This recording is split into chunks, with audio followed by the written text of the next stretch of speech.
So we are continuing with indefinite integration. इसमें अपना साधा इंटीग्रेशन शुरू है and this is going to be lecture number 3 on साधा इंटीग्रेशन, द लास्ट पार्ट। इसके ऊपर आज अपन ट्रिग्नोमेट्री का डिस्कशन करने वाले हैं। So let's begin with question number 1। So the first question is very simple. Gradually level बढ़ती जाएगी, आप लोग देखना है यहाँ पे sine square x into cos square x d x. तो पहले मैं आपको रिकमेंड करूंगा before we begin this lecture, in the first lecture of Sada integration I had given you a resource PDF जिसमें मटेरियल था, वो पूरे ट्रिग्नोमेट्री के रिजल्ट्स थे। वो एक बार डाउनलोड करके उसको रिवाइज कर लो, तो रिवाइज करने पे आप और एफिशिएंट रहोगे। आपको रिजल्ट्स तो आते हैं लेकिन रिवीजन की ज़रूरत है। देखो भी यहाँ पे अपन एक स्टेप लगाने वाले। This question is very simple. If you know the answer you can skip this question, just solve it on your own. तो यहाँ पे 4 sign square x cos square x लिखेंगे। कुछ लोग है ये साइन स्क्वायर एक्स को 1 minus cos square x single trigonometric function में कन्वर्ट करते। Is no need for that, वो सॉल्व नहीं होगा। फिर इज 1/4 टाइम्स ये आ जाएगा साइन स्क्वायर 2x, बराबर है कि नहीं देख लो। साइन स्क्वायर 2x को फिर आगे क्या लिख सकते हैं, it can be written as 1/4 times integral 1 minus cos of 4x upon 2। सबको आता है कि नहीं बराबर। अब नेक्स्ट स्टेप में यहाँ पे अपन क्या लिख सकते हैं, 1/4 1/8 टाइम्स। चलो ठीक है, एक सेकंड मुझे वापस जाने दो क्योंकि ये 2 और पीछे जाना पड़ेगा। हाँ, अब ये मल्टीप्लाई हो गया 1/8 times integral 1 minus cos of 4x dx। Integrable format में भी है, तो यानी फाइनल आंसर क्या आ जाएगा, it is going to be 1/8 times x minus sine of 4x upon 4 plus C. Okay, चलो नेक्स्ट क्वेश्चन पे चलते हैं। फिर क्वेश्चन नंबर 2 देख लो बराबर है कि नहीं answer. So question number 2 is this one. It is integral of sine cube x into cos cube x d x. ऐसे ही पैटर्न में अपन क्वेश्चन ले रहे हैं, फिर 4th पावर भी लेंगे 3rd प्रॉब्लम में। This is sine cube x into cos cube x d x. अब पहले स्टेप में अपन ने क्या करना चाहिए, sine cube x cos cube x में 8 से मल्टीप्लाई और डिवाइड जैसा वहाँ किया था, वैसे ही सिमिलर प्रोसेस 8 से मल्टीप्लाई और डिवाइड, यानी आ गया 8 sine cube x cos cube x d x. Next step में क्या लिखना है इसको, नेक्स्ट स्टेप में लिखना 1/8 टाइम्स वही 2 sine x cos x the whole cube, यानी साइन क्यूब 2x dx। बराबर है कि नहीं चेक कर लो। ओके, अब साइन क्यूब 2x को क्या लिख सकते हैं, देखो साइन 3x का फॉर्मूला रहता है 3 sine x minus 4 sine cube x। तो साइन क्यूब x कितना रहेगा, साइन क्यूब x रहने वाला है 3 sine x minus sine 3x upon 4। अब ये जो रिजल्ट है अपना, we are going to use this result.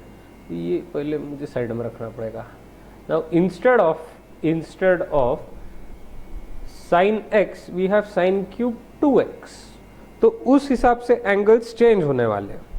अब यानी फॉर्मूला के हिसाब से कैसी एप्लीकेशन आएगी, एप्लीकेशन आने वाली है ऐसी। This is going to be 1/8 times integral, बराबर देख लो मैं लिख रहा हूँ कि नहीं, 3 साइन 2x, थोड़ा नीचे लिखना पड़ेगा। एक मिनट, कहाँ गया यार वो, हाँ 3 साइन 2x, जहाँ x दिख रहा है वहाँ 2x से रिप्लेस करना पड़ेगा, और यहाँ क्या आ जाएगा minus sine 6x upon 4 dx। अब बाहर आ जाएगा 1/32, और यहाँ पे इंटीग्रल होने वाला है वही 3 sine 2x minus sine 6x। Now it is integrable. Let's just write the final answer. This is 1/32 times कितना आएगा, यानी इंटीग्रल ऑफ साइन हमेशा माइनस कॉस, यानी ये कितना आ जाएगा -3 cos 2x upon 2 minus of minus plus cos of 6x upon 6 और प्लस c। बराबर आएगा नहीं देख लो। Right, let's proceed further. To the next problem then, question number 3। Question number 3 fourth power वाला क्वेश्चन मैं आप लोगों को असाइनमेंट में दे देता हूँ, ना आपको भी ट्राई करना चाहिए खुद से, तो वो देख लेना एक बार। So let's proceed to the next problem then. This is going to be question number 3, साधा integration trigonometry. So this is integral of cos 2x into cos 4x into cos of 6x dx। Okay, so this is the problem. ये अपना NCERT text book का problem है। अब इसमें एक पहली step में, अभी ये बहुत मज़ेदार है, अभी मुझे यहाँ पे कॉस ऑफ एक काम करना पड़ेगा। पहले मैं इंक चेंज कर लेता हूँ। ये देखो, इसकी एक पर्टिकुलर मेथड है, उसमें ऐसा बोलते हैं अपन कि ये 2x cos 2x और cos 4x इनको एक टर्म करके कंसिडर करना। सो this is like cos a cos b and you already know what is cos a cos b। cos a cos b is always half of cos of a plus b plus cos of a minus b।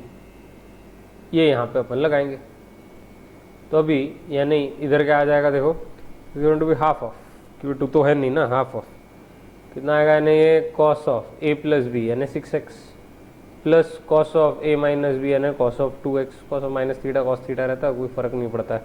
तो ये cos of 6x into cos of 2x है और into cos of 6x dx बाहर वाला। अब bracket open करना है, तो यहाँ पे कितना आ जाएगा, this is going to be 1/2 times integral 2 cos square 6x plus cos 2x into cos of 6x dx बराबर।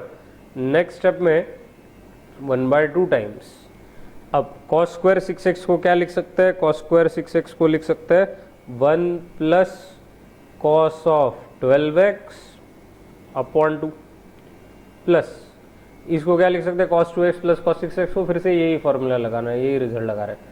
सो that is again half of, चलो हाफ डिनोमिनेटर में लिखते हैं, half of cos of a plus B यानी cos of 8x plus cos of a minus B यानी cos of 4x रहेगा, बराबर लिखा गया, cos of 8x plus cos of 4x। हाँ सही है, शायद बराबर जा रहे हैं। Okay, now in the next step this two and this two can be taken outside, so we are left with just 1/4 और ये सब इंटीग्रेबल पैटर्न्स में 1 प्लस cos ऑफ 4x ऐसा एकदम अच्छे से लिख रहा हूँ मैं, plus cos of 8x plus cos of 12x, है ना, पूरा इंटीग्रेबल फॉर्म में है। So now we can now write the final answer, इधर लिख लेता हूँ मैं, it is going to be 1/4 times 1/4 बाहर रहेगा x plus sine of 4x upon 4 plus sine of 8x upon 8 plus sine of 12x upon 12 और बाहर plus c।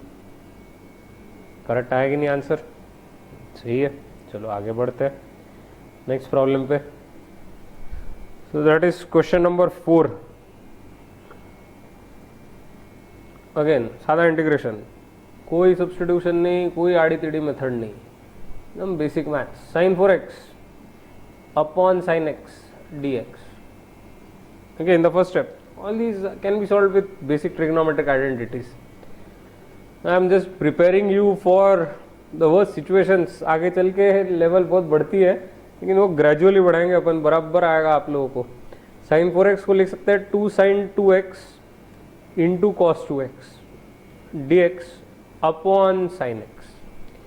Now you know that I am going to rewrite this sin 2x, so that will fetch me 4 sin x cos x into cos 2x upon sin x dx।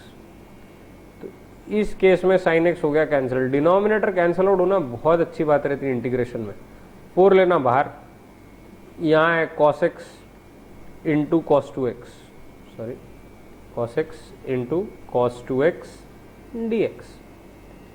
अब इसको लिखते वक्त अपन लिख सकते हैं 4 into 1/2 times cos a cos b, फिर से तो एक आएगा cos ऑफ 3x प्लस आएगा cos x, इस बार डायरेक्टली लिख दिया यार मैंने, अब यहाँ पे आएगा ट्वाइस, चलो इंटीग्रेट कर देते इसको। कॉस ऑफ 3x का इंटीग्रल आएगा sine of 3x upon 3 plus integral of cos x is just sine x plus c। So this is our final answer. Okay, let's proceed to the next problem then, question number 5। ये थोड़ा अच्छा है, इसकी level अच्छी है। This is integral of cos of 5x plus cos of 4x upon 1 minus 2 cos of 3x dx. Now what I want you to do is observe this term and this term.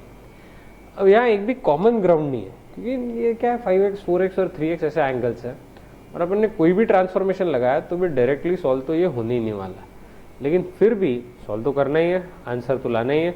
तो best method मैं आपके साथ में share कर रहा हूँ। What you have to do is multiply to numerator and denominator by sin 3x। यानी यहाँ पे क्या आएगा sin 3x, क्योंकि वहाँ वो cos 3x दिख रहा है कि नहीं आपको, 2 cos 3x, तो अगर sin 3x वहाँ आ जाए तो थोड़ा बहुत सॉल्व हो सकता है, इसलिए sin 3x से मल्टीप्लाई कर रहा हूँ। इसको ऐसे ही रहने देते हैं, नेक्स्ट स्टेप में इसको ट्रांसफॉर्म करेंगे। सो this is cos of 5x plus cos of 4x upon, now this will be sin 3x minus 2 cos 3x sin 3x, right, correct है। अब नेक्स्ट स्टेप में यहाँ पे sin 3x रखेंगे, और नहीं तो चलो एक काम करते हैं,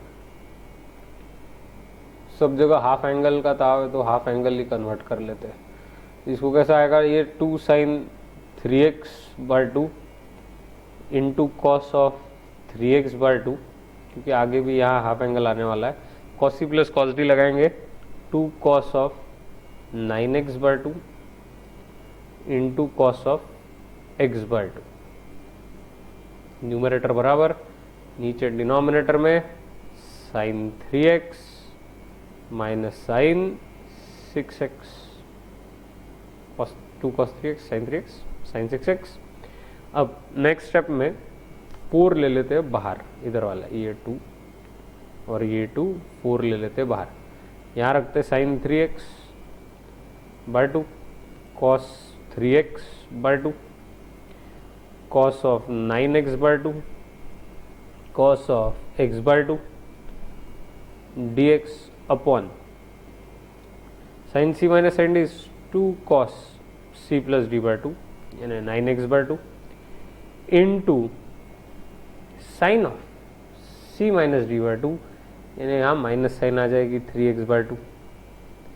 अब बढ़िया बात यह है कि ये दोनों हो गए कैंसिल, और साथ में ये दोनों हो गए कैंसिल, एक 2 से भी रिड्यूस हो गया, माइनस साइन भी उधर फेंक देते हैं, तो यहाँ पे अब इस बार बराबर लाइन आएगी क्या, ठीक है, बेटर है।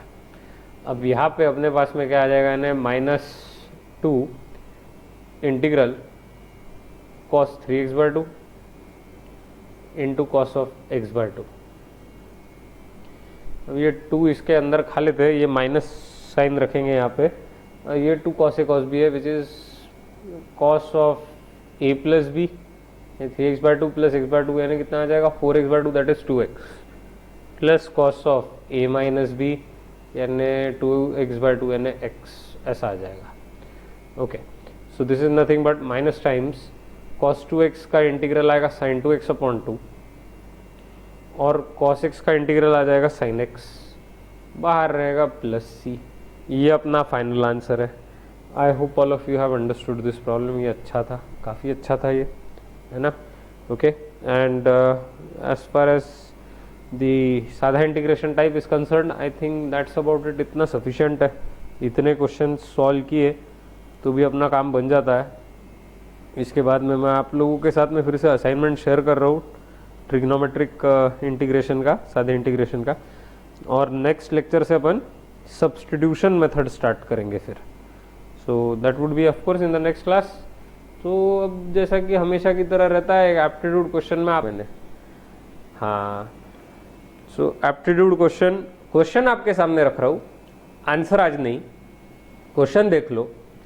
Question is, two brothers each have an equal stake in a dairy farm but after the price of milk drops, they decide to go their separate ways and start raising lambs instead.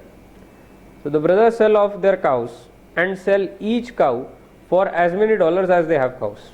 यानी इसका मतलब ये है, ये जो line है ना, पहले का तो ठीक है, यानी इनका कुछ तो भी एक डेयरी बिजनेस था, वो चौपट हो गया, तो अभी वो बेचना चाहते हैं और उससे फिर वो लैम्स खरीद के उनको रेस करना चाहते हैं, तो ठीक है, कोई बात नहीं, अभी वो उनका प्रॉब्लम है, अपने को प्रॉब्लम सॉल्व करना है. तो यहाँ दिया हुआ है कि the brothers sell off their cows and sell each cow for as many dollars as they have cows. तो सपोज यहाँ पे अपने पास में अपन ने कंसिडर किया कि टोटल x काउस थे. तो मैं सिर्फ थोड़ा सा हिंट दे रहा हूँ, मैं आंसर तो आज दे ही नहीं रहा आप लोगों को सॉल्व करना है. तो x डॉलर्स में हर एक को बेचना पड़ेगा.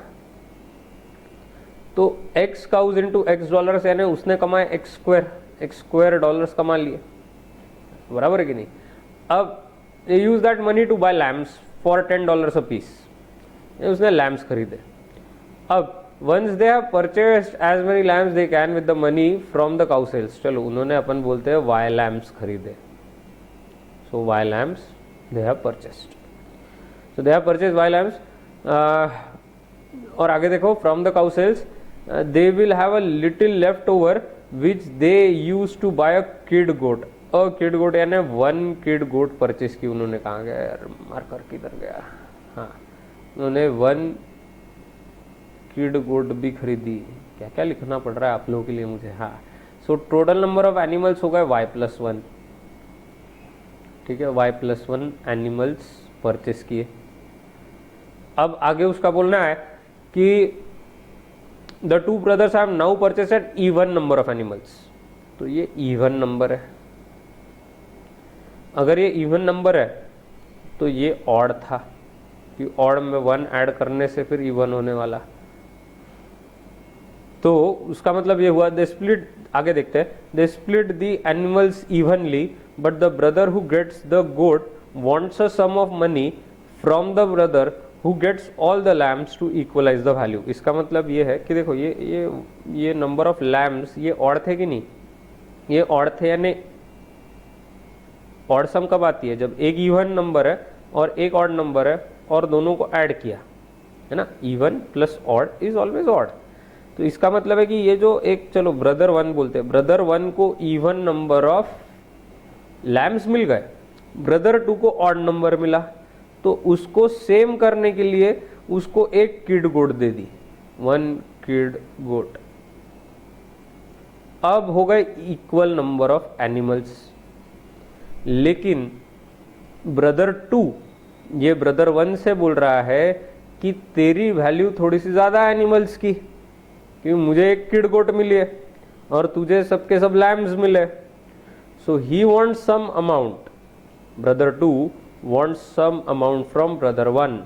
How much money should brother with the goat receive, ये आपको निकालना है. सो हिंट दी हुई है, आप देख लो, मैंने क्वेश्चन तो पूरा एक्सप्लेन कर दिया and I think I have done a decent job in explaining the question. Now you try the question on your own and I'll be back in the next class with the answer. So that's the end of today's lecture. I will give you some problems to solve. एक exercise देने वाला हूँ और उसके ऊपर based फिर questions अपन discuss भी करेंगे. So that's about it. Bye for now.